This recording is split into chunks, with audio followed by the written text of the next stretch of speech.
Hello everyone, welcome back to Diamond Paint and Story Time, where I am working on Diamond Art Club Tabby Night. I started it on April 17th, and this is the progress that I have made. Basically the whole 2 bottom rows I'm working in like 4 or 5-inch square sections. And the light pad is on. It's kind of a gloomy day. So this is where I am at, which is right here. Still got a ways to go. There's the face coming up here. So I'm just gonna pre-record myself working on the diamond painting and then add the voiceover of the story later. I'm going to be attempting to use this type of tripod here to film. I don't know if it's going to fall over or not. We'll see. I may have to adjust it. So anyways, if you just wanted to see the progress and not the story, this is the progress.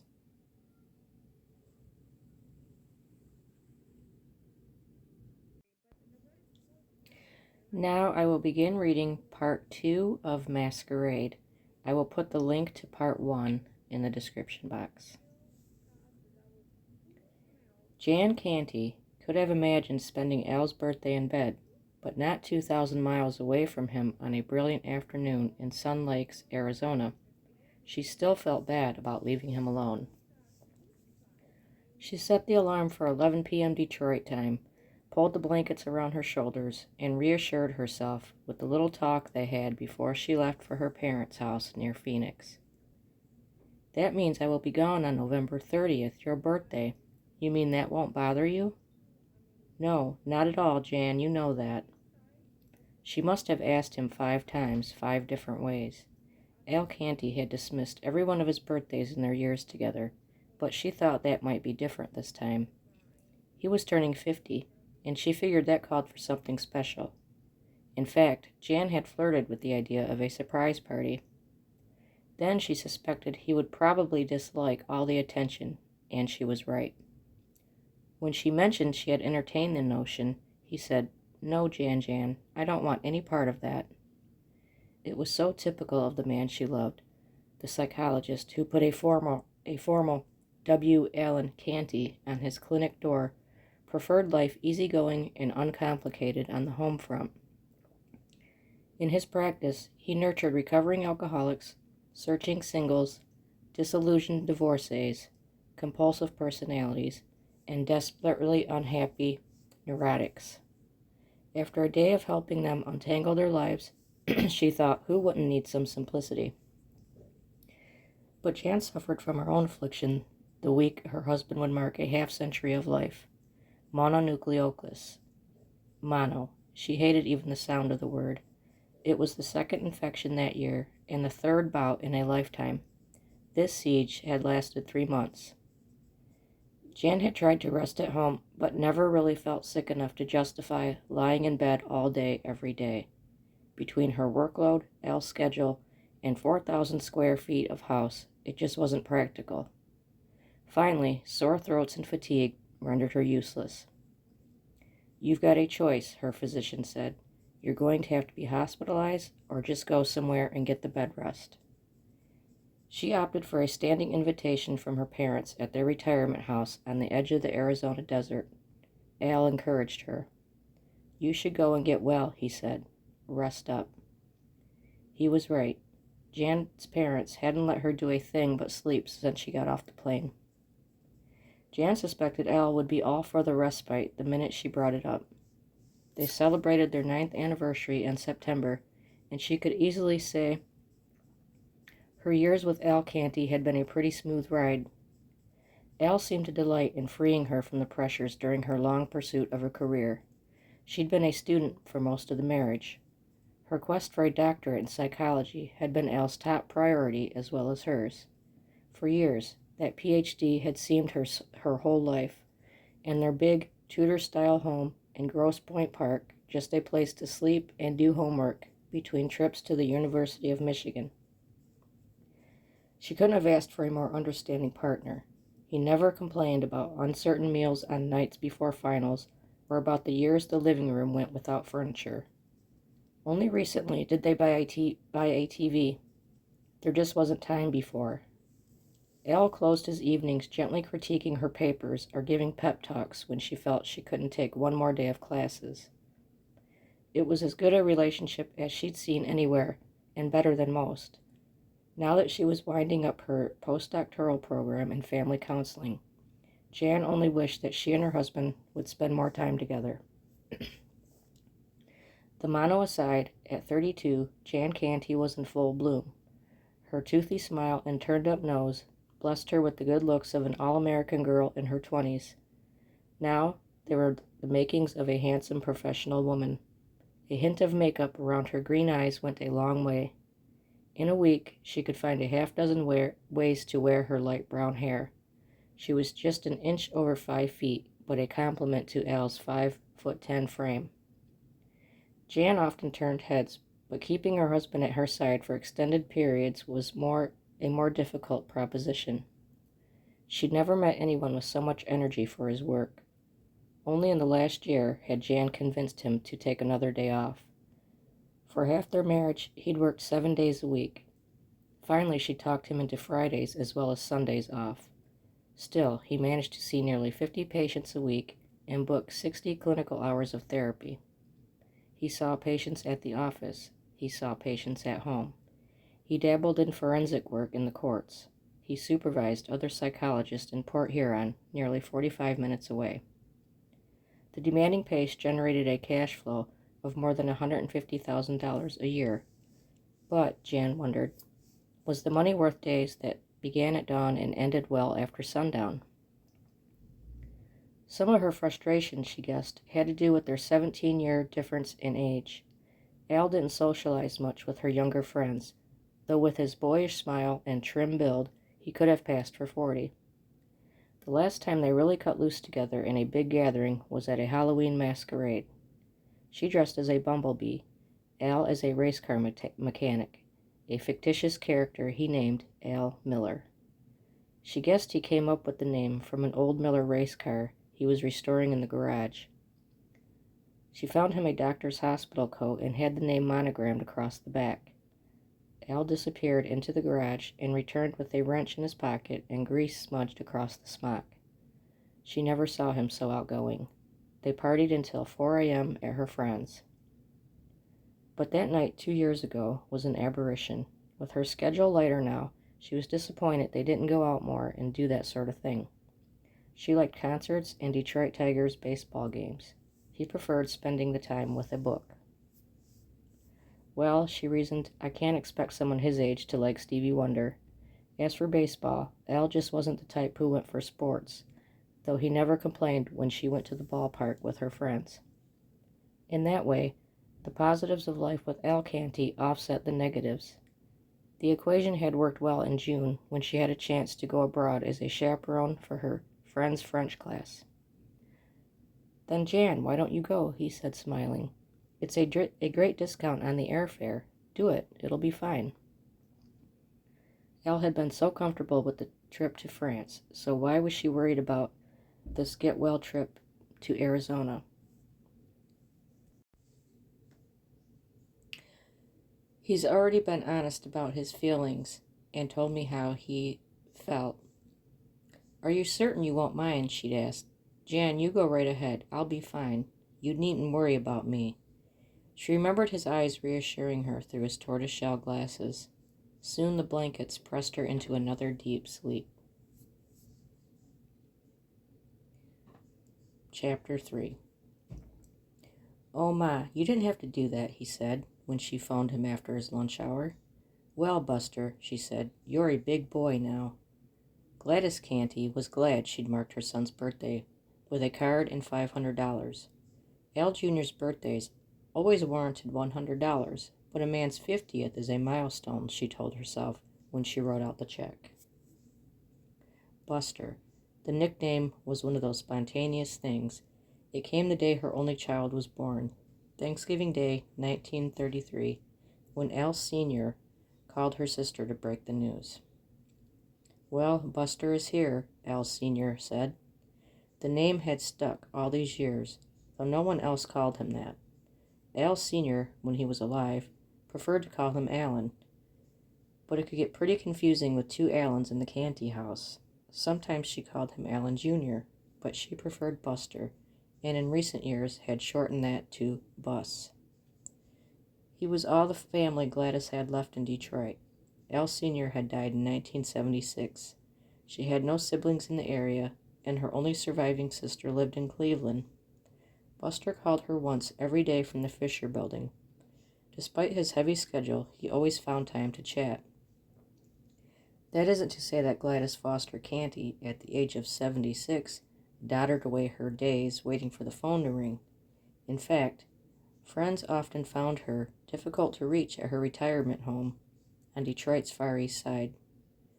She divided her weekdays between outings with historic groups and visits to a wide circle of friends who clamored for her company. On Saturdays, she volunteered in the Detroit Children's Museum, working in its gift shop, selling souvenirs to the children. That was her favorite. "I find it so delightful when the museum fills up with those little faces of innocence," she once explained to a friend.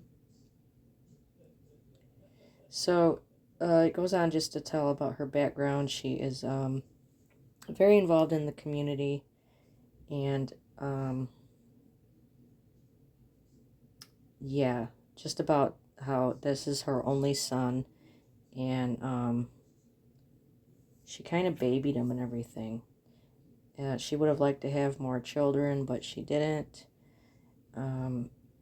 She was a little bit weird too about him. She dressed him in girls' clothes for the most part when he was an infant, and was just really doting on him. So I'll skip forward to after Buster graduated from high school. Her organizational skills caught the attention of Detroit voters. She was elected to the Detroit School Board, serving twice as president in her 14-year board career. And again, I'm going to stop for 1 second. Okay, I just paraphrased a little bit now. Now, her son had about a half dozen autos he was restoring in his garage. They looked like piles of parts to her, but Bus pronounced them choice. The only treasures he valued equally were his antique paving bricks. She wasn't quite sure how that hobby got started, but collecting them by the trunkload from demolition sites had been nearly a 7-year quest. A pile grew behind his garage, had yet to become a driveway, and bordered on an obsession. Once they were visiting Al Sr.'s grave at Elwood Cemetery. Bus became engrossed by the sight of a wrecking crew working nearby. Laborers were tearing up a brick street. On their way out, he stooped to pick up a couple of the bricks. She scolded him. "Oh, Ma, it's all right," he said. "But, Bus, it wouldn't look good." He dropped the bricks, but looked hurt. She would have thought she told him to put away his play blocks. Yes, she thought, Buster was a sensitive chap, even at the mature age of 50. It's what made him a good therapist, she reasoned, and a good husband. He and his wife seemed to be such a happy pair. Jan was such a cute girl, she couldn't resist dubbing her Janny. "So what are you doing for your birthday? Going to dinner with Janny?" Miss Canty inquired near the end of Bus's birthday call. "No, Ma," he said. "Jan is at a conference in Ann Arbor." "Oh, and she's not going to be home for your birthday?" Gladys Canty thought that odd. "Well, she's at a conference and I have to work late, and I have a big day tomorrow," he explained quickly. "Besides, she'll be home later anyway."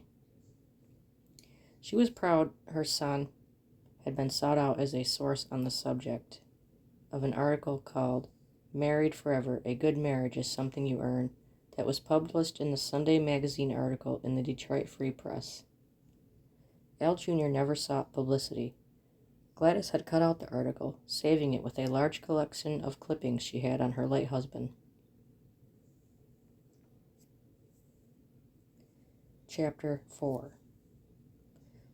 Dawn Spence recognized the resonant voice on the telephone later that Wednesday afternoon. "Are you busy, Dawn?" he asked.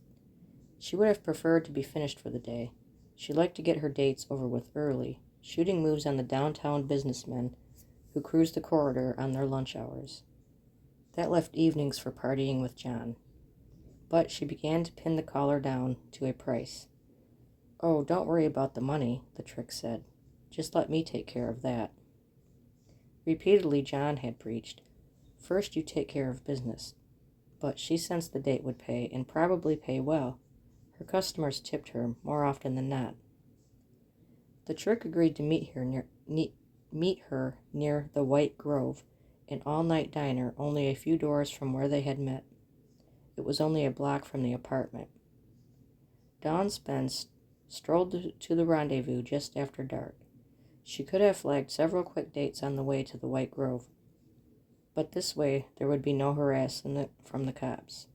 The last thing she needed was to be busted again. The black Buick was waiting for her. Its engine hummed in a parking lot next to the diner, under an old sign for a defunct Chinese restaurant called Forbidden City. She could smell the car's interior. It seemed immaculately groomed by a professional garage. They made small talk as the two of them drove to a nearby hotel. "So what kind of work do you do?" "I'm a doctor. Actually, this is my lunch hour. I work afternoons over here in the medical center." The big medical complex was 5 minutes away and included the Wayne State Medical School and Harper Grace and Detroit Receiving Hospitals. Dawn anticipated the question a lot of tricks ask. "So how did you end up doing this?" Many men seemed to be interested in why a woman sold herself as in the sexual pleasure she was selling. Her answer was fabricated and unlikely. "Actually, I'm from the suburbs, but my parents can't send me to school. I'm just doing this for a while to get the money for college." But it seemed to satisfy most tricks. At least they stopped asking questions. The query never came from the man in the Buick. She directed him to the Temple Hotel. The 3-story brick residence recently had been painted and was in considerably better shape than most everything else in the corridor. 2 locked buzzers and an iron gate stood between them and the front desk. In the lobby, stubble-faced men sat on furniture covered with old bedspreads. The room smelled of ethyl alcohol, vapors from the men's lungs as their bodies processed another day's worth of liquor. They approached the hotel clerk, who booked his business behind a cashier's cage of metal mesh and shatterproof glass. The trick paid $5 for an hour in the small room with 1 bed, 1 table, 1 light, and 1 common bathroom down the hall.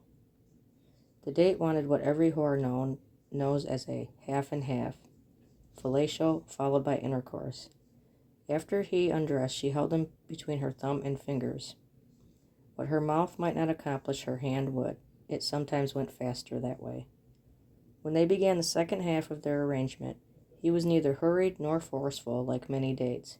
He was rather ordinary, if there was such a thing in her business. He was quite pleased afterward. "Can I call you?" he said. "Can I see you again?" He handed her $100, 100 top dollars. Some corridor hookers would work for as low as $20, and $75 was a first-rate date.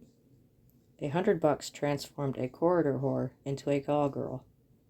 The trick named Al was grinning again. At first she suspected he was high, but he smelled stone sober. That goofy grin, and he had a funny walk to go with it. He toddled like Charlie Chaplin as they walked out of the hotel. "It was as though he thought he was getting something over on somebody," she said later. But what difference did it make? That was his problem. She looked at him with passive eyes. Of course, she would see him again. John Fry had seen Dawn act this way before. She was sashaying her sweet ass around the apartment while he coveted the comfort of his couch and a night supply of heroin mix. Then he prompted her for the news. "How much?"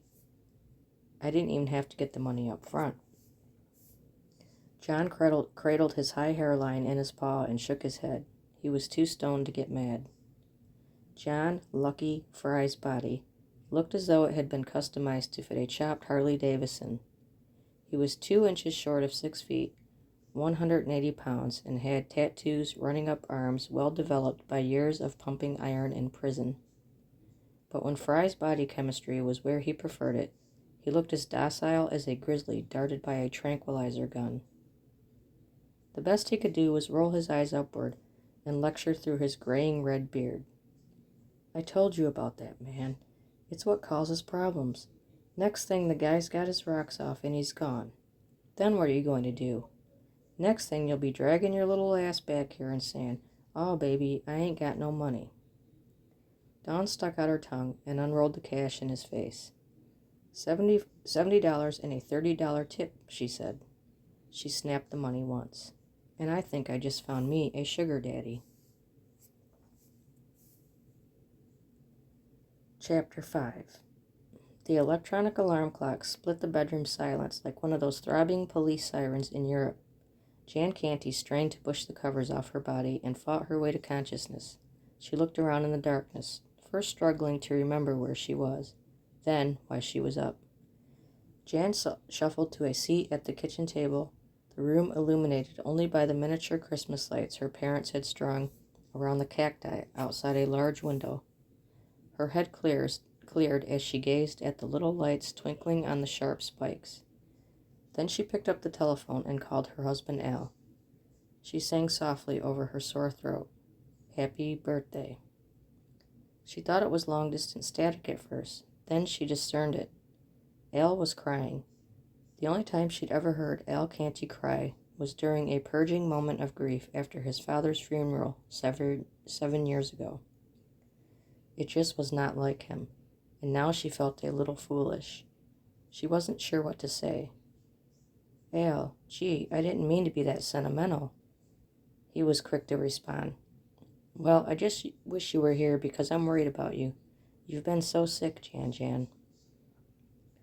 There he goes, she thought, concerned about me again. Jan assured him that the bed rest was producing miraculous results. She wanted to change the subject. She asked him what he had done for himself on his 50th birthday. "I treated myself to dinner at Chung's." Jan could have guessed it. Then she had to bite her tongue. Al already knew how she felt about that. Chung's was in the heart of the Cass Corridor, and Al's outings into that area south of Wayne State had always made her nervous. But she also knew Al's love of Chinese food. Chung's servings and its proximity to the Fisher Building made the restaurant too difficult a temptation for her husband to resist. She remembered Al's old habit of stopping at a 24-hour gas station on his way home from work after dark. It was within the Detroit city limits. Another mile, he could gas up in Grosse Pointe. But Al opted to stop where the cashier took his money from behind bulletproof glass. And Al rarely carried his wallet, opting instead to keep a wad of bills in his pants pocket, usually $100 or more.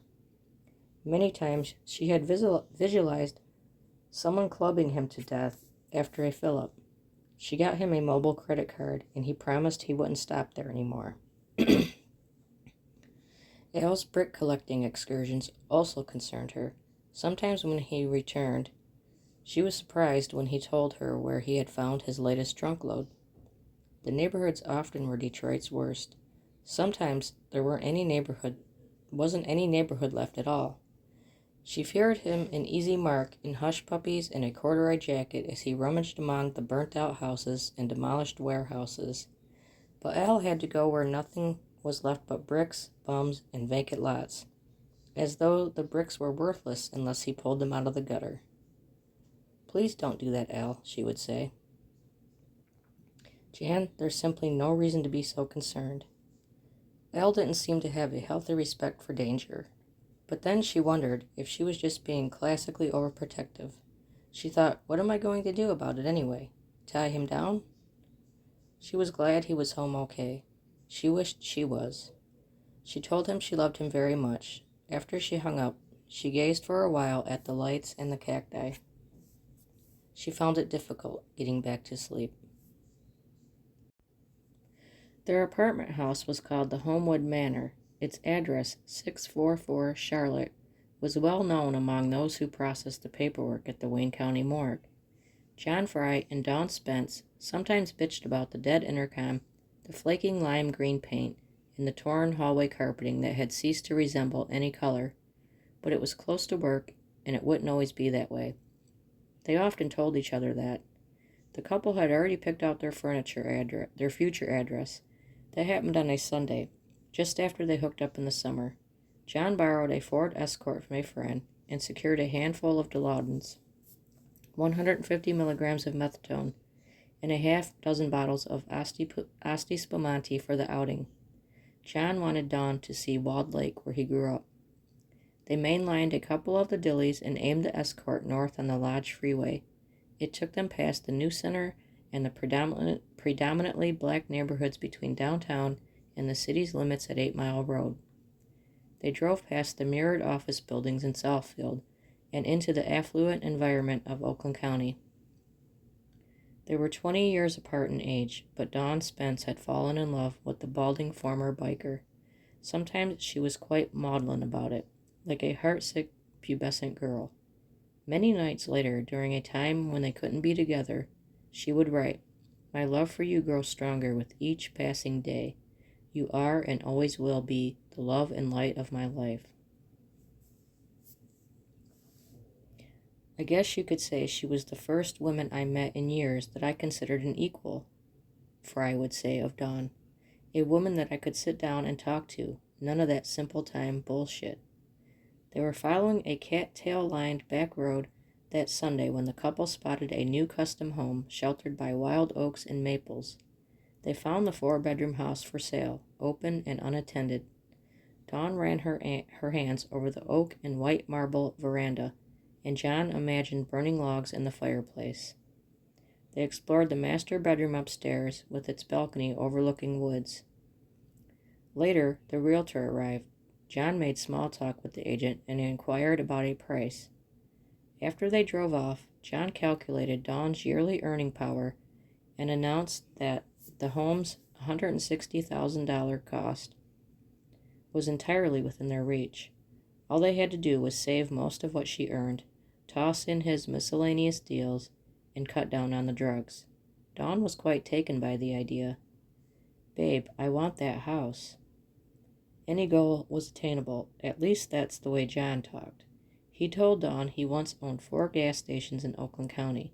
At the age of 21, he was clearing $7,000 to $8,000 a week. It was an often told story. "I got married, had a kid," he explained in one version. "I woke up one morning, looked around me, and said, 'What the fuck?' Maybe I'm wrong, but I think it had something to do with all those years of my youth helping my mom and my brothers. I called the company up one morning and said, 'I'm through, man. Come check me out.'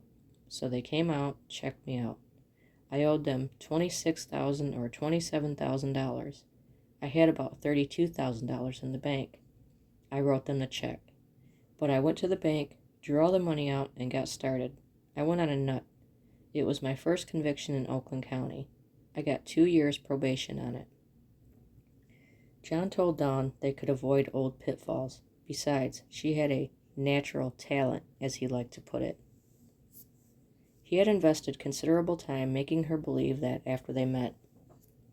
"If you sell yourself as a $15 whore, you're going to look and act like a $15 whore," he often said. "It's always been my feeling that if you feel you're worth $50, then that's what you're worth.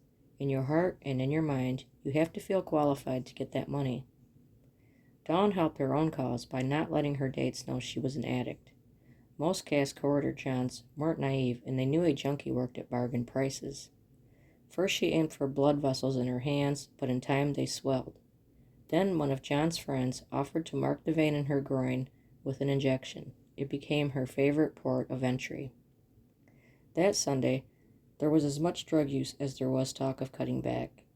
They replaced their planned tour of Walled Lake with a celebration of their dream home and business partnership.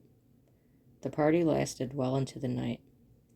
The evening ended at the Ford Wyoming Drive-In Theater near an industrial corner of southwest Detroit. They parked the Escort among the pockmarked cars of teens and poor families, beating the price of high movie-going. They pushed down the front buckets and finished off the Asti in the back seat. They ran the last of the dillies.